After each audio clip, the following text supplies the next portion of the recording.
ಗಿಲ್ಲಿ ಜೊತೆಗಿದ್ದಂತಹ ರಕ್ಷಿತಾ ಇರ್ಬೋದು, ಕಾವ್ಯ ಇರ್ಬೋದು, ರಘು ಇರ್ಬೋದು, ಯಾರೂ ಸಹಿತ ಇವಾಗ ಗಿಲ್ಲಿಯ ಪರವಾಗಿ ಸ್ಟ್ಯಾಂಡ್ ತಗೋತಾ ಇಲ್ಲ. ಎಲ್ಲರೂ ಗಿಲ್ಲಿಯ ವಿರುದ್ಧವಾಗಿ ನಿಂತ ಹಾಗೆ ಕಾಣ್ತಾ ಇದೆ. ಗಿಲ್ಲಿಯನ್ನ ಟಾಪ್ 10 ಅಲ್ಲಿ 2ನೇ ಸ್ಥಾನದಲ್ಲಿ ನಿಲ್ಲಿಸಿದ್ದಕ್ಕೆ ಇಲ್ಲ ಅವನು 9ರಲ್ಲಿರಬೇಕು, ಅವನು 10ರಲ್ಲಿರಬೇಕು, ಅವನು ತುಂಬಾ ತೇಜೋವಧೆ ಮಾಡ್ತಾನೆ, ಇನ್ನೊಬ್ಬರನ್ನ ಕೆಳಗೆ ಹಾಕಿ ಮಾತಾಡ್ತಾನೆ ಅನ್ನುವ ಮನೆಯೊಳಗಡೆ 10-11 ವಾರ ದಾಟದ ಮೇಲೆ ಮನೆಯ ಆಟದ ವೈಖರಿ ಕಂಪ್ಲೀಟ್ ಬದಲಾಗುತ್ತೆ. ಗಿಲ್ಲಿಯನ್ನು ನಾವು ನೋಡೋದು, ನೀವು ನೋಡೋದು ಕೇವಲ 1 ಗಂಟೆ 18 ನಿಮಿಷ, 1 ಗಂಟೆ 20 ನಿಮಿಷಗಳ ಕಾಲ ನಾವು ಎಡಿಟೆಡ್ ವರ್ಷನ್ ನೋಡೋದಕ್ಕೂ 24 ಗಂಟೆ ಮನೆ ಒಳಗಡೆ ಇದ್ದು ಅವನನ್ನು ಫೇಸ್ ಮಾಡಿ, ಅವನನ್ನು ಹ್ಯಾಂಡಲ್ ಮಾಡಿ, ಅವನನ್ನು ಅರ್ಥ ಮಾಡಿಕೊಂಡು, ಅವನಿಗೆ ಅರ್ಥ ಮಾಡಿಸಿ ಮಾಡೋದಿದೆಯಲ್ಲ, ಅದು ಭಾಳ ಕಷ್ಟ. ಪ್ರಥಮ್ಗೆ ಕಿರಿಕೀರ್ತಿಗೆ ಕಣ್ಣು ಅಂದರೆ ಇಷ್ಟ ಆಗಲ್ಲ ಅಂತ ಗೊತ್ತಾದರೆ ಬೆಳಗ್ಗೆ 9 ಗಂಟೆಗೆ ನನ್ನ ಎದುರುಗಡೆ ಬಂದು ಕಣ್ಣಸಲಿಗೆ ಅಂತ ಹಾಡು ಹೇಳೋಕೆ ಶುರು ಮಾಡಿದ್ರು. ಕಾವ್ಯನ್ನ ಮೊನ್ನೆ ರಾತ್ರಿ ಮಲಗಿದಾಗ ಅವ್ನು ಮಾಡಿದಂಥ ಇರಿಟೇಷನ್ ಇರ್ಬೋದು, ದಟ್ಸ್ ಜಸ್ಟ್ ಜಲಕ್. ಆ ಜಲಕ್ಕನ್ನ ಆಚೆಗೆ ಗಿಲ್ಲಿ ಕ್ಯಾನ್ ಡೂ ಎನಿಥಿಂಗ್. ನಮಸ್ಕಾರ, ಸ್ಪೀಡ್ ಪ್ಲಸ್ ಕರ್ನಾಟಕದ ವಿಶೇಷ ಕಾರ್ಯಕ್ರಮಕ್ಕೆ ಸ್ವಾಗತ. ನಾನು ನಿಮ್ಮ ಕಿರಿಕೀರ್ತಿ. ಬಿಗ್ ಬಾಸ್ನ ಮಜಲುಗಳು ಬದಲಾಗ್ತಾ ಇದೆ. ಇಲ್ಲಿ ಯಾರಿಗೋ ಹತ್ರ ಆಗ್ತಿದ್ದಾರೆ, ಇನ್ಯಾರು ಯಾರಿಗೋ ಕನೆಕ್ಟ್ ಆಗ್ತಾ ಇದ್ದಾರೆ. ಒಬ್ರನ್ನೊಬ್ರನ್ನ ಅರ್ಥ ಮಾಡ್ಕೊಳ್ಳೋದು ತುಂಬ ಕಷ್ಟ ಆಗುವಂತಹ ಪರಿಸ್ಥಿತಿ ಬಂದು ತಲುಪಿದೆ. ಯಾಕಂದರೆ ಗಿಲ್ಲಿ ಜೊತೆಗಿದ್ದಂತಹ ರಕ್ಷಿತಾ ಇರ್ಬೋದು, ಕಾವ್ಯ ಇರ್ಬೋದು, ರಘು ಇರ್ಬೋದು, ಯಾರೂ ಸಹಿತ ಇವಾಗ ಗಿಲ್ಲಿಯ ಪರವಾಗಿ ಸ್ಟ್ಯಾಂಡ್ ತಗೋತಾ ಇಲ್ಲ. ಎಲ್ಲರೂ ಗಿಲ್ಲಿಯ ವಿರುದ್ಧವಾಗಿ ನಿಂತ ಹಾಗೆ ಕಾಣ್ತಾ ಇದೆ. ನಿನ್ನೆಯ ಆಟದಲ್ಲಿ ನೋಡಿದಾಗ, ನಿನ್ನೆ ಒಂದು ದಿನದ ಬಗ್ಗೆ ಮಾತಾಡ್ತಿಲ್ಲ ನಾನು, ಓವರಾಲ್ ಕಳೆದ ಒಂದು 10 ದಿನಗಳಲ್ಲಿ ಆಟದ ವೈಖರಿ ಹೇಗೆ ಬದಲಾಗಿದೆ ಅಂತ. ಅದಕ್ಕೆ ಬೇರೆ ಬೇರೆ ಕಾರಣಗಳೇ ಇದ್ದಿರಬಹುದು.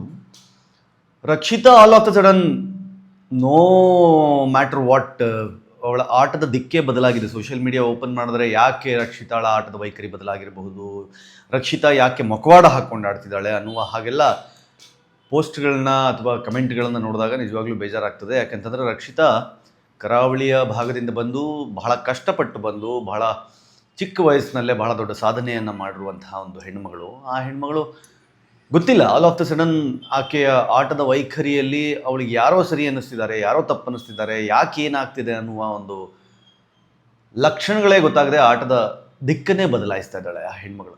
ಸೊ ಹಾಗಾಗಿ ಅವಳ ಬಗ್ಗೆ ಬಹಳ ದೊಡ್ಡ ಮಟ್ಟದಲ್ಲಿ ಚರ್ಚೆ ನಡೀತಾ ಇದೆ ಸೋಷಿಯಲ್ ಮೀಡಿಯಾದಲ್ಲಿ. ಅಟ್ ದ ಸೇಮ್ ಟೈಮ್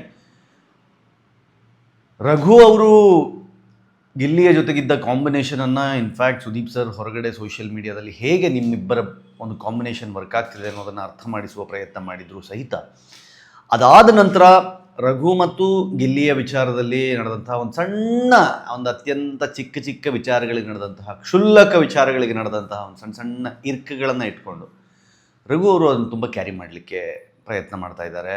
ನಿನ್ನೆ ಸಹಿತ ಗಿಲ್ಲಿಯನ್ನು ಟಾಪ್ 10 ಅಲ್ಲಿ 2ನೇ ಸ್ಥಾನದಲ್ಲಿ ನಿಲ್ಲಿಸಿದ್ದಕ್ಕೆ ಇಲ್ಲ ಅವನು 9ರಲ್ಲಿರಬೇಕು, ಅವನು 10ರಲ್ಲಿರಬೇಕು, ಅವನು ತುಂಬ ತೇಜೋವಧೆ ಮಾಡ್ತಾನೆ, ಇನ್ನೊಬ್ಬರನ್ನ ಕೆಳಗೆ ಹಾಕಿ ಮಾತಾಡ್ತಾನೆ ಅನ್ನುವ ಅರ್ಥದಲ್ಲಿ ಅಶ್ವಿನಿ ಅವ್ರ ಜೊತೆಗೆ ಮಾತಾಡ್ತಾ ಇದ್ದಿದ್ದು ನೋಡುಗರ ಕಣ್ಣಿಗೆ ಸ್ವಲ್ಪ ವಿಚಿತ್ರವಾಗಿ, ವಿಶೇಷವಾಗಿ ಕಾಣಿಸ್ತಾ ಇದೆ. ರಘು ಅವರು ತುಂಬ ಇಂಟೆಲೆಕ್ಚುಯಲ್ ಪ್ಲೇಯರ್ ಆ್ಯಂಡ್ ವೆರಿ ಏನಂತಾರೆ, ಆ ಮನೆಯೊಳಗೆ ತುಂಬ ಪ್ರಬುದ್ಧ ಆಟಗಾರ ಅಂತ ಕರೆಸ್ಕೊಳ್ಳುವಂತಹ ಆಟಗಾರ.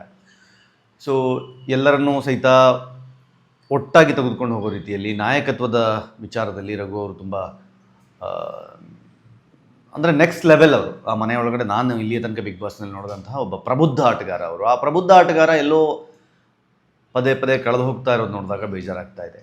ಗೊತ್ತಿಲ್ಲ, ಮನೆಯೊಳಗಡೆ 10-11 ವಾರ ದಾಟದ ಮೇಲೆ ಮನೆಯ ಆಟದ ವೈಖರಿ ಕಂಪ್ಲೀಟ್ ಬದಲಾಗುತ್ತೆ.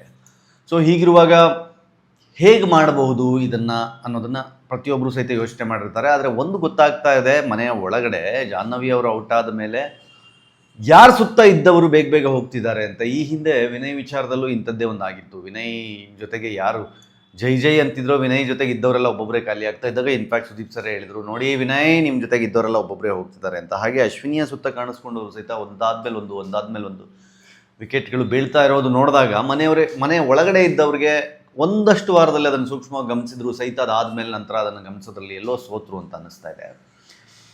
ಹಾಗಾಗಿ ಗಿಲ್ಲಿ, ನಾನು ಯಾವಾಗಲೂ ಹೇಳ್ತಾ ಇರ್ತೀನಿ, ಗಿಲ್ಲಿಯನ್ನು ನಾವು ನೋಡೋದು, ನೀವು ನೋಡೋದು ಕೇವಲ 1 ಗಂಟೆ 18 ನಿಮಿಷ, 1 ಗಂಟೆ 20 ನಿಮಿಷಗಳ ಕಾಲ ನಾವು ಒಂದು ಎಪಿಸೋಡ್ನಲ್ಲಿ ನೋಡಬೇಕಾದ್ರೆ ಬೇರೆ ಥರ ಕಾಣುತ್ತೆ.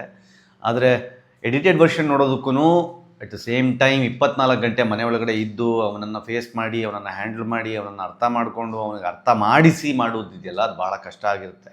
ಯಾಕಂತಂದರೆ ಈ ಹಿಂದೆ ನಮ್ಮ ಸೀಸನಲ್ಲಿ ಪ್ರಥಮ್ ಅಂತ ಒಬ್ಬರಿದ್ದರು. ಪ್ರಥಮ್ ಅವರು ಸಹಿತ ಆಲ್ಮೋಸ್ಟ್ ಗಿಲ್ಲಿಯ ಲೆವೆಲ್ಗೆ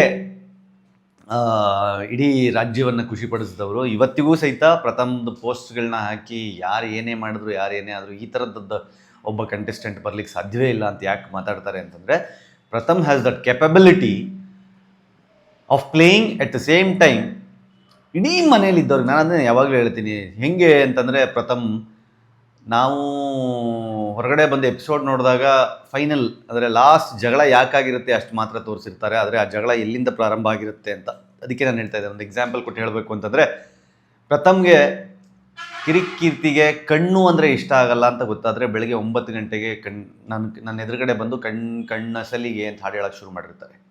ನಾನು ಹೇಳ್ತೀನಿ ಪ್ರಥಮ್ಗೆ, ಪ್ರಥಮ್ ಕಣ್ಣ ಸಲಿಗೆ ಅಂತ ಹಾಡು ಹೇಳಿ ಕಣ್ಣು ಅಂತ ಹೇಳಿ ನನ್ನನ್ನು ಇರಿಟೇಟ್ ಮಾಡಿಬಿಡಿ. ನನಗೆ ಕಣ್ಣು ಅಂದರೆ ಇಷ್ಟ ಆಗಲ್ಲ. ಫಾರ್ ಎಕ್ಸಾಂಪಲ್ ನಾನು ಹೇಳ್ತೀನಿ, ಕಣ್ಣು ಅಂದರೆ ನಂಗೆ ಇಷ್ಟ ಆಗಲ್ಲ ಅಂತಂದರೆ, ಸರಿ ಬಿಡ್ರಿ ಒಂದು ಹಾಡು ಹೇಳಿದ್ರೆ ಯಾಕೆ ಹುಡ್ಕೋತೀರಾ ಅಂತ 9 ಗಂಟೆಗೆ ಹೋಗುವ ಪ್ರಥಮ್ 10:30 11 ಗಂಟೆಗೆ ಮತ್ತೆ ಬರ್ತಾರೆ, ಕಣ್ಣಂಚಿನ ಈ ಮಾತಲ್ಲಿ ಅಂತ. ನಾನು ಮತ್ತೆ ಹೇಳ್ತೀನಿ, ಪ್ರಥಮ್ ದಯವಿಟ್ಟು ಕಣ್ಣು ಅಂತ ನನ್ನ ಎದುರುಗಡೆ ಹೇಳ್ಬಿಡಿ, ನನಗೆ ಕೋಪ ಬರುತ್ತೆ ಅಂತ. ಆಯ್ತು ಬಿಡ್ರಿ ಒಂದು ಹಾಡು ಹೇಳಿದ್ರೆ ಯಾಕೆ ಕೋಪ ಮಾಡ್ಕೋತೀರಾ ಅಂತ ಮತ್ತೆ ಹೋಗ್ತಾರೆ. ಮತ್ತೆ 1 ಗಂಟೆ ವಾಪಸ್ ಬರ್ತಾರೆ, ಕಣ್ಣು ಕಲೆತಾಗ ಅಂತಾರೆ.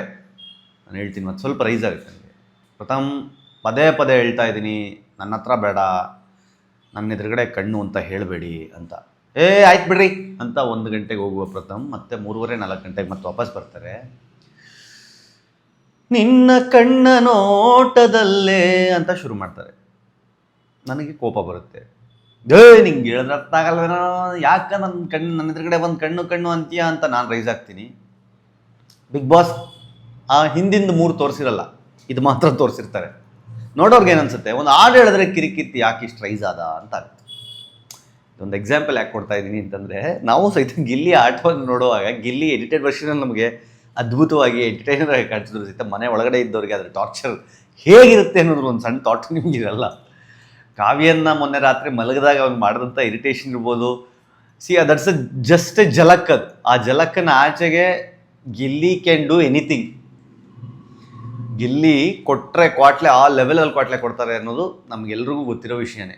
ಆದರೆ ಮನೆಯೊಳಗಡೆ 24 ಗಂಟೆ ಅವನು ಸುತ್ತನೇ ಇದ್ದು ಅದನ್ನು ಸಹಿಸ್ಕೊಳ್ಳೋದಿದೆಯಲ್ಲ, ಅದು ಭಾಳ ಕಷ್ಟದ ಕೆಲಸ ಅನ್ನೋದನ್ನು ನೀವು ಅರ್ಥ ಮಾಡ್ಕೊಳ್ಬೇಕು. ಆ ಕಾರಣಕ್ಕೋಸ್ಕರ ಮನೆಯವರು ಮನೆ ಒಳಗಡೆ ಇದ್ದಾಗ ಗಿಲ್ಲಿಯ ವಿಚಾರವಾಗಿ ಹಾಗೆಲ್ಲ ರಿಯಾಕ್ಟ್ ಮಾಡ್ತಿರ್ತಾರೆ. ಅಷ್ಟೇ ಬಿಟ್ಟರೆ ಹೊರಗಡೆ ಪ್ರಪಂಚಕ್ಕೆ ಅದು ಕಾಣುವ ರೀತಿ ಬೇರೆ ಇರ್ತದೆ ಅನ್ನೋದನ್ನು ನಿಮಗೆ ಅರ್ಥ ಮಾಡಿಸುವ ಪ್ರಯತ್ನವನ್ನು ನಾನು ಮಾಡ್ತಾಯಿದ್ದೀನಿ. At end of the day edited ವರ್ಷನಲ್ಲಿ ಹೊರಗಡೆ ನೋಡುವಾಗ ಗಿಲ್ಲಿ ಈಸ್ ಅ ಅದ್ಭುತ player, one of my favourite contestants. ಅದರಲ್ಲಿ ಎರಡನೇ ಮಾತೇ ಇಲ್ಲ. ಗಿಲ್ಲಿ ಮೋಸ್ಟ್ ಅದನ್ನು ನಾನು ಹೇಳ್ದಂಗೆ ಸುದೀಪ್ ಸರ್ ಜೊತೆಲಿ ಗಿಲ್ಲಿ ಫೇವ್ರೇಟಾ ಸುದೀಪ್ ಸರ್ ಫೇವ್ರೇಟಾ ಅಂತಂದರೆ ಗಿಲ್ಲಿಗೆ ಜಾಸ್ತಿ ಓಟ್ಸ್ ಬರುವಂಥ ಸಂದರ್ಭದಲ್ಲಿ ನಾವು ನಿಂತ್ಕೊಂಡ್ಬಿಟ್ಟಿದ್ದೀವಿ ಇವಾಗ. ಬಟ್ ಅದು ಬಿಗ್ ಬಾಸ್ನ ಕ್ರೇಜ್ ಯಾವಾಗಲೂ ಆ ಸೀಸನ್ಗೆ ಸೀಮಿತ ಆಗಿರುತ್ತೆ ಅನ್ನೋದನ್ನು ನಾವು ತಿಳ್ಕೊಬೇಕು. ನಡೀತಾ ಇದೆ, ವಿಲ್ ಸಿ ಏನಾಗುತ್ತೆ, ಎಲ್ಲಿಗೆ ಬಂದು ನಿಂತ್ಕೊಳ್ಳುತ್ತೆ ಅನ್ನೋದನ್ನು ನೀವು ಕಾದು ನೋಡೋಣ. ಹೇಗೆ ಅನ್ನಿಸ್ತಾ ಇದೆ ಮನೆಯಲ್ಲಿ ಬದಲಾದ ಆಟದ ದಿಕ್ಕು? ಕಮೆಂಟ್ ಮಾಡಿ ಹೇಳಿ. ನೋಡ್ತಾ ಇರಿ ಸ್ಪೀಡ್ ಪ್ಲಸ್ ಕರ್ನಾಟಕ. ಇದು ನಿಮ್ಮಿಂದ ನಿಮಗಾಗಿ, ನಿಮಗೋಸ್ಕರ. ಮತ್ತೆ ಸಿಗ್ತೀನಿ. ನಮಸ್ಕಾರ.